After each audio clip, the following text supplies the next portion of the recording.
I don't know lwaki akyogerako naye ka mukulu Kyagulanyi Kabobina ennaku zino yakyusa erinnya kati amuyita Kabobina ye politician yaliwo kati namwe mukimanyi ye leading opposition namwe mukimanyi naye kakati gwe yagala mukama wange ayogere kwani mwami Jeno Muhoozi okwogera ku kitegeeza Kyagulanyi w'amaanyi bannange mwami Kyagulanyi Honorable Robert Kyagulanyi Ssentamu yafuna obulu milioni 3.8 mu 2021 mu 2021 yes ani yabufuna kulu teri yali abufunye mu opposition mu bantu abesimbawo bonna ku President Museveni okuva ku mzee Kawanga Ssemwogere mu 96 yes okutuusa ku Besigye paka kati ani yali abufunye tewali so he's a serious opposition figure in Uganda ebyaddala was attracted a number of people aina following komao oyo ayogera ensonga ezo bamuyita Daudi Kabanda oba David Kabanda Secretary General wa ekisinde kye bayita Pirao oba PLU I think omwami oyo era member wa parliament atwala ebbendobendo lye Kasambya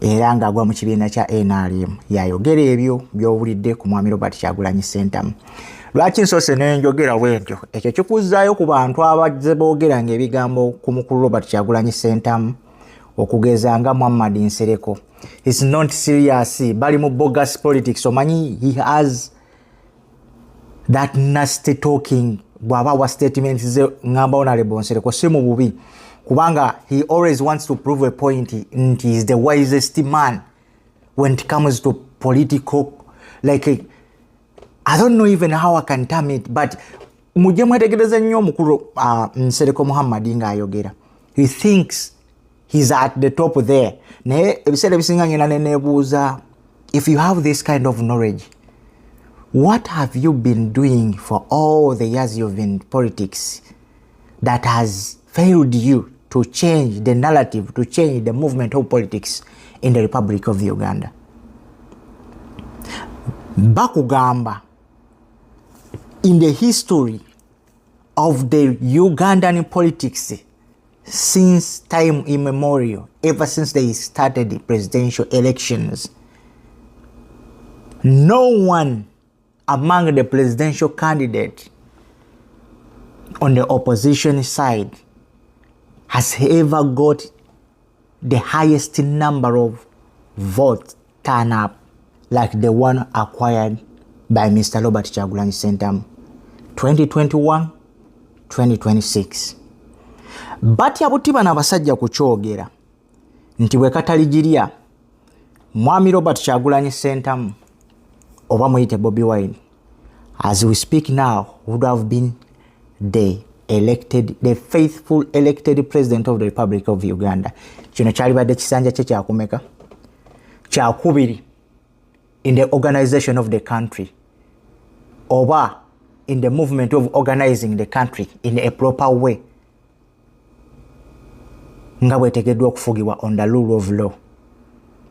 Bonna bakimanyi n'abali mu gavumenti abakimanyi batya buti kukyogera nti Kyagulanyi Ssentamu oyo mumulaba nti amazima gali nti omusajja yatukuba akalulu lwakuba nti ffe tulina amaanyi g'emmundu ate era ensi tugifugira ku military rule abasinga batya buti kukyogera but when you go there n'obawuliriza ebigambo bye boogera bakulaga nti Robert Kyagulanyi Ssentamu ndowooza ye mukulembeze akyasinze kati n'osekerera bano abajja boogera ebigambo ebyenjawulo naddala bali ku opposition bamunyagwa ba Muhammad Nsereko abazze nga boogera bogus statements ze bazze bakola ku mwami Robert Kyagulanyi Ssentamu. Men are telling you this guy has influenced a lot number of people. Awadde abantu bangi essuubi bana Uganda mwozi okuke it's time to wake up funa endaga muntu weebereremu kalonde kabanje kakuume wekagaana. You understand? Stula bendera y'eggwanga Uganda. People lifted the bendera from the time of nomination until the end of the campaign. Yalifting omutima gw'abana Uganda ogwa patriotism. ekyali kitabangawo mu ggwanga lyattu Uganda. Oyo goddawo n'omwekompeyalinga era n'omumanyira gwe eryayo yonna gy'oli.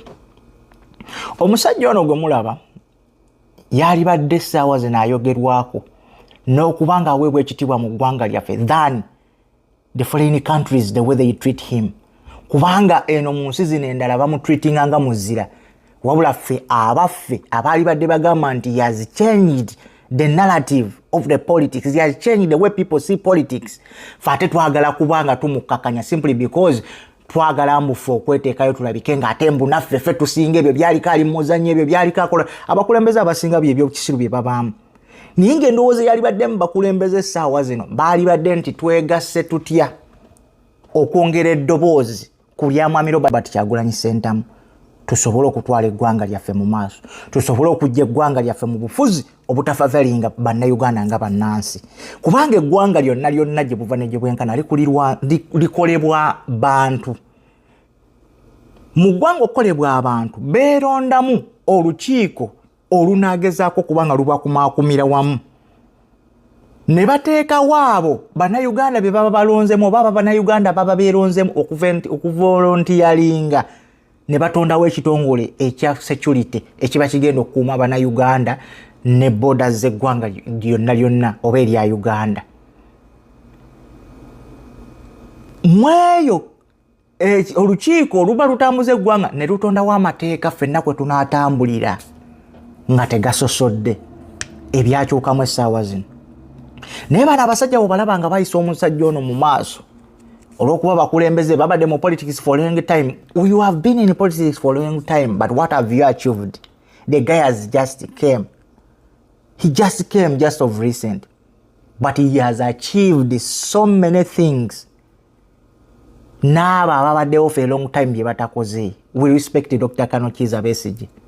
He did a lot. He's the foundation of everything we're seeing right now. Era ne Mwami Robert Kyagulanyi Ssentamu amwenyumirizamu, but olugendo lwe lulinayo lwatuuka ne lukola ki? He served ne lugendo luno ne lukoma. Essaawa zino no gwe tuyina ng'omununuzi waffe ffenna gwe tutunuulidde. Era mwenna abakulembeze abagamba nti muli opposition bwe mwali badde mwekwata ne mugamba nti naye ffenna okusinga okutondawo ebibiina ebyengi ebitalina makulu twegatte ku mwami ono tubeeko n'ekintu kye tuggusa. Naye mwagala kweyawulayawula mukole obubiina obutalina makulu ate mutandika okumuyisaamu amaaso ne bwe munaamukola mutya until the day lwanaalangirira nti nvudde mu byobufuzi by'eggwanga Uganda. Blood tugenda kumusimba emabega what come may, because we believe he's the generation president of the Republic of Uganda with a generation mindset, with a generation way of doing things. Ffe baani abagwera ku byobufuzi by'eggwanga Uganda before nga tetwali. I salute you, Mr. President. May God bless you wherever you are.